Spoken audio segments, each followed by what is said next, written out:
menyatakan apakah bentuk perancangan kerjasama ketenteraan Trilateral Cooperative Arrangement dalam singkatannya TCA antara Filipina, Indonesia dan Malaysia, dan sama ada kerjasama ketenteraan akan dilanjutkan kepada negara-negara ASEAN lain. Itu soalan saya. Terima kasih. Sila, Menteri Kanan Pertahanan. 3 Terima minit. kasih, Datuk Yang di-Pertua. Penubuhan Trilateral Cooperation Agreement TCA ialah bagi mewujudkan situasi keselamatan yang lebih baik, khususnya di Laut Sulu dan Sulawesi. Di peringkat awal penubuhan kerjasama ini, saya dan dua lagi rakan sejawat pada masa itu, Menteri Pertahanan Indonesia Ria Mizat, Ria Chudo dan Setiausaha Pertahanan Filipina Voltaire Gazmin senada untuk melaksanakannya secara pendekatan serantau. Di bawah kerangka TCA, terdapat beberapa pendekatan penting bagi memastikan kerjasama tiga negara ini dapat dilaksanakan secara strategik dan berkesan. Pertama, ketiga-tiga negara bersetuju untuk mewujudkan Maritime Command Center MCC dengan izin di Tawau, Sabah, Tawi-Tawi, Filipina dan Tarakan, Indonesia. Dan kewujudan MCC ini bertujuan sebagai saluran komunikasi, meningkatkan koordinasi operasi dan kerjasama periksikan bagi menyokong aktiviti rondaan laut dan udara melalui inisiatif Trilateral Maritime Patrol TMP dan juga Trilateral Air Patrol TAP. TMP dan TAP merupakan rondaan terkoordinasi yang dilaksanakan dengan melibatkan aset tentera laut dan juga tentera udara dari ketiga-tiga buah negara. Kedua, ketiga-tiga negara ini telah bersetuju untuk melaksanakan operasi Hot Pursuit, iaitu mengejar merentasi sempadan perairan melibatkan Angkatan Tentera dan agensi keselamatan masing-masing. Melangkah ke hadapan, baru-baru ini pada bulan Mac di kesampingan Defence Service Asia, pertemuan peringkat menteri antara saya, Menteri Pertahanan Indonesia Prabowo Subianto dan Setiausaha Parlimen Pertahanan Filipina Delfin Lorenzana telah diadakan buat kali pertamanya sejak COVID-19 melanda. Hasil pertemuan tersebut, ketiga-tiga negara telah sepakat untuk melaksanakan satu lagi pendekatan, iaitu meneroka potensi kerjasama antara tentera darat. Ketiga-tiga negara memandangkan bahawa masa ini TCA lebih berfokus kepada laut dan udara sahaja. Berhubung sama ada kerjasama tenteraan akan dilanjutkan kepada negara-negara ASEAN yang lain. Pertama, trilateral yang kita wujudkan dengan Filipina dan Indonesia akan diperluaskan ke Brunei Darussalam. Perkara ini telah pun dimaklumkan kepada PN Halbi, Menteri di Jabatan Perdana Menteri, dan menunggu perkenan ke bawah duli Yang Maha Mulia Tuanku Sultan Brunei Darussalam. Akhir kata, ada satu lagi usaha, iaitu rondaan maritim Selat Melaka untuk menjamin keselamatan di Selat Melaka yang telah pun mendapat persetujuan daripada Perdana Menteri Singapura dan juga Timbalan Perdana Menteri Thailand, Prawit Wongsuwon pada 26 Mei, di mana 4 negara ASEAN akan bekerjasama untuk memastikan keselamatan di Selat Melaka, insya-Allah. Terima kasih Menteri. Soalan tambahan. Tamu sila. Terima kasih atas jawapan Menteri tersebut. Dan 2 hari lalu, Dewan Rakyat telah meluluskan pembubaran Agensi Kawalan Sempadan Malaysia, AXEM, sebagai Coordination Minister untuk Security. Apakah perancangan Menteri Kanan Pertahanan kita untuk memperketatkan lagi kawalan sempadan, sama ada darat ataupun maritime ataupun air, udara, bukan sahaja di Laut Sulu, Sulawesi, Selat Melaka, Laut Cina Selatan. Apakah usaha tambahan untuk kawalan sempadan memandangkan Exim telah akan dibubarkan secara undang-undang. Terima kasih. Bukit Bendera, silakan Menteri. 2 minit 30 saat. Kita mempunyai pelbagai platform untuk memastikan jenayah atau perkara-perkara yang menjejas keselamatan negara merentasi sempadan, dan TCA yang merupakan jawapan kepada soalan asal tadi merupakan satu-satu sahaja platformnya. Tetapi dari segi pelaksanaan, contohnya TCA sendiri, kita mengambil pendekatan whole of government approach, di mana Majlis Keselamatan Negara bertindak sebagai agensi yang bertanggungjawab untuk merangka dasar, menyelaras dan memantau semua pelaksanaan aktiviti seperti port visits, joint maritime patrol, joint air patrol, intelligence information sharing.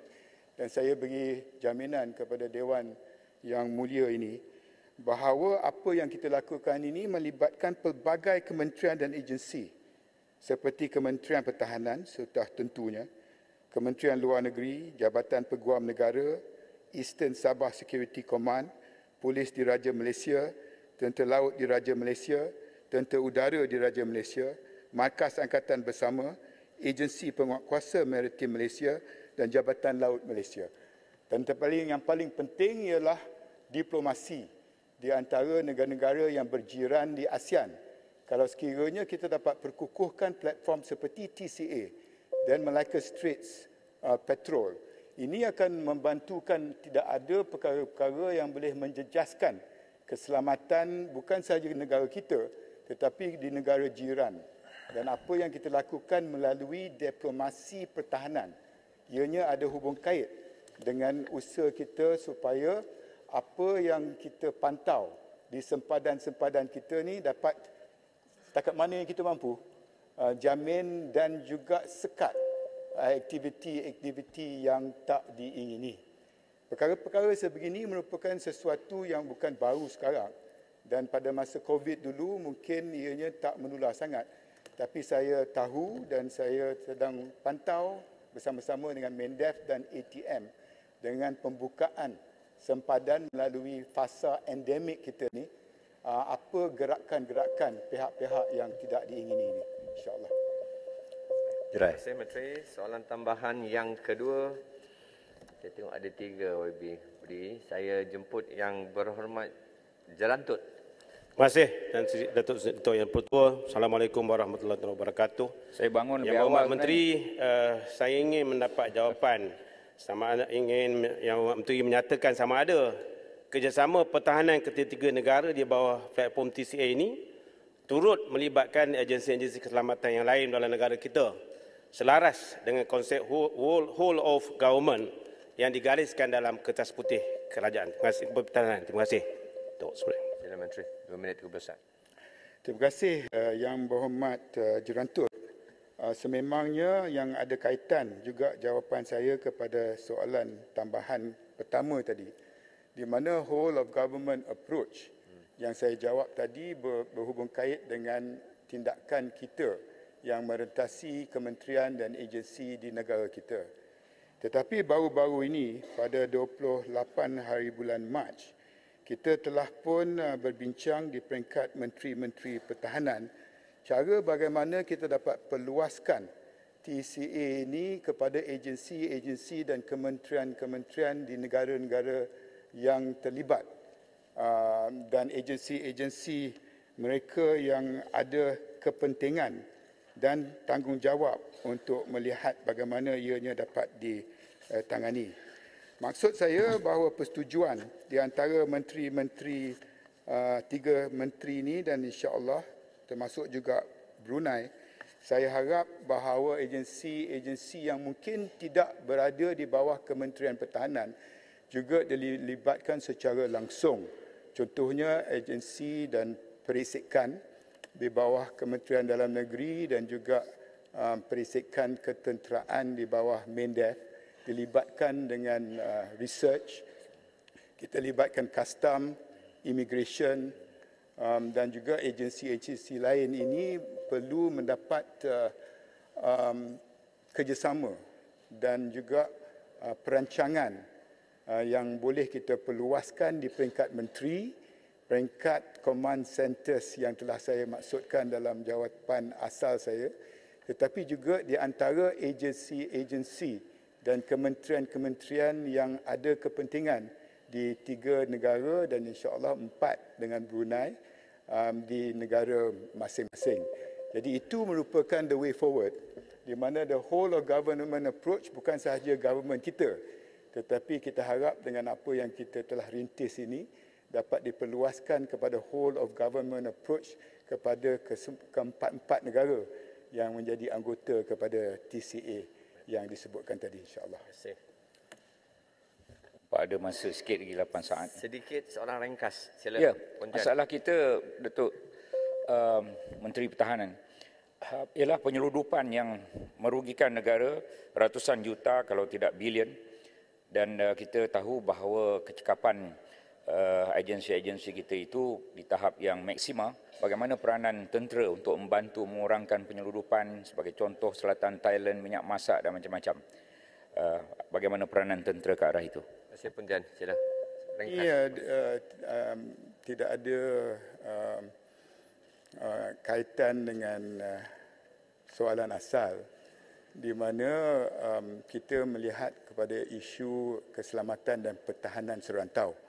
Tetapi penyeludupan dan apa yang berlaku merentasi sempadan, saya nak beri jaminan bahawa Mendef dan ATM bekerjasama rapat dengan KDN dan PDRM kerana kuasa untuk membentras aktiviti sebegini berada di atas bahu agensi-agensi di bawah KDN, custom dan immigration, pihak polis.